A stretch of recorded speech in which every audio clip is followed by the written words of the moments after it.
और कहाँ रुझान आज? क्या ये बिक वाली बढ़ती हुई दिख रही है या आपकी मित्र मंडली इंतजार में है कि नीचे एक जाल बिछाया जाए और बढ़िया काउंटर्स खरीदे जाएं? मॉर्निंग शैल सर, मॉर्निंग वीरूजन, good morning to everyone on the panel. तो मुझे लगता है आई थिंक जैसे सारे पैनलिस्ट ने भी कहा है, जैसे हमारी इंटरेक्शंस होते रहती है, आई थिंक मार्केट में बहुत ज्यादा करेक्शन दिख नहीं रहा है। आई थिंक जो प्रॉफिट बुकिंग दिख रही है, I think that is a part and parcel of the market. और अगर मार्केट कंसोलिडेट होता है तो आई थिंक एक बहुत हेल्दी साइन है मार्केट के लिए, क्योंकि मार्केट जब रेस्ट होता है आई थिंक एक मौका मिलता है in terms of assuming and analysing sectors and stocks which will do well. तो मुझे लगता है आई थिंक कोई डरने की बात नहीं। इनफैक्ट अगर मार्केट में थोड़ी सी डिप आती है, गिरावट भी आती है, तो मुझे लगता है अच्छे क्वालिटी स्टॉक जहाँ पे अर्निंग्स मोमेंटम है वहां पे खरीदी बरकरार रहेगी। इंद्रप्रस्थ मेडिकल पे भी देखिए, इंद्रप्रस्थ को हम चेज कर रहे हैं लगभग समझ लीजिए कि आप 80-75 के जोन से, वही एक्सपेक्टेशन को लेकर कि बहुत स्ट्रॉन्ग अर्निंग्स होंगी। आज सीधा साधा की टीम लेके आई है, मेरे ख्याल से नीरज जी की टीम में इस स्टॉक का जिक्र भी है। और इनफैक्ट उन्होंने, अगर आप देखें जॉनसन एंड जॉनसन के, अगर आप देखें, एक स्टेटमेंट को अपना बेस बनाया था कि भाई ये इस पेंडेमिक के दौर से आपको निकलते निकलते काफ़ी वक्त लगेगा और आपको, अगर आप देखें, बूस्टर डोज लेने पड़ेंगे अपने आप को सेफ रखने के लिए। अगर आप देखें इस पेंडेमिक के दौर में अच्छी कमेंट्री थी नीरज जी ने इस स्टॉक पे दी थी। आज 104 रुपये के उनके टारगेट भी थे, मेरे आई थिंक स्क्रीन पर लिखे भी हुए हैं। यस, 104 का टारगेट था यहाँ पर।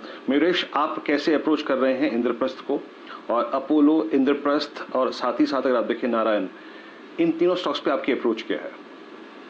नहीं, बिल्कुल वीरू जी। तो I think within the hospital space itself I think Apollo हमारी अभी भी पसंदीदा पिक रहेगी फॉर ऑब्वियस रीजंस।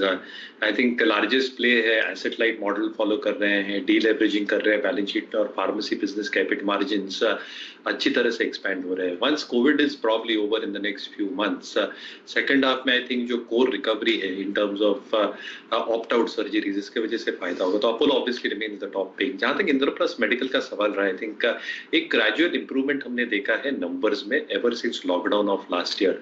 तो जो टॉप लाइन ग्रोथ है that has been improving at a very very steady clip.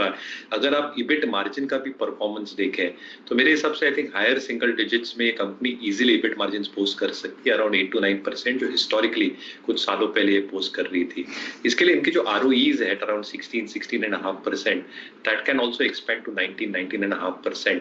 बहुत ज्यादा डेट बुक्स पे है नहीं, और डिविडेंड यील्ड वीरू जी 3% के आसपास है, तो मोमेंटम शायद ये स्टॉक में बरकरार रह सकता है। Let's take Adani Enterprises. Mayuresh, आप कैसे, अगर आप देखें इस रिपोर्ट को और कंपनी की, अगर आप देखें टिप्पणी को रीड करते हैं और अपने एयरपोर्ट बिजनेस को अगर आप देखें अलग करना, और अदानी एंटरप्राइजेस, एक बार प्लीज चार्ट लेके आइएगा। ये आप ये समझ लीजिए कि आप 2020 से लेके अब तक, यानी मार्च के उस डिप से लेके अब तक सबसे बड़ा मूव देने वाला स्टॉक रहा है। 29 जून 2020 को इसका प्राइस था मयूरेश जी 170 रुपये। आज ये स्टॉक खड़ा है 1594 रुपये, और इसके पास हाई भी है 1745 का। इस न्यूज़ फ्लो को आप कैसे अप्रोच करते हैं और इस स्टॉक पे आपकी राय? बिल्कुल वीरू जी, आई थिंक आउट परफॉर्म में नहीं, यानी ये सोच नहीं सकते आप। आई थिंक ये स्टॉक ने क्या मूव दिया है पिछले एक वर्ष में।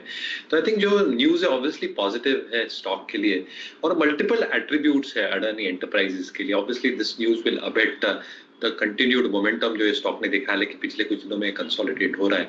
पर इनका SEZ का भी कारोबार है जहां पे वैल्यू अनलॉक हो सकता है। जो इनके अन्य कारोबार है, they are also probably doing pretty well in terms of order wins, cash flows.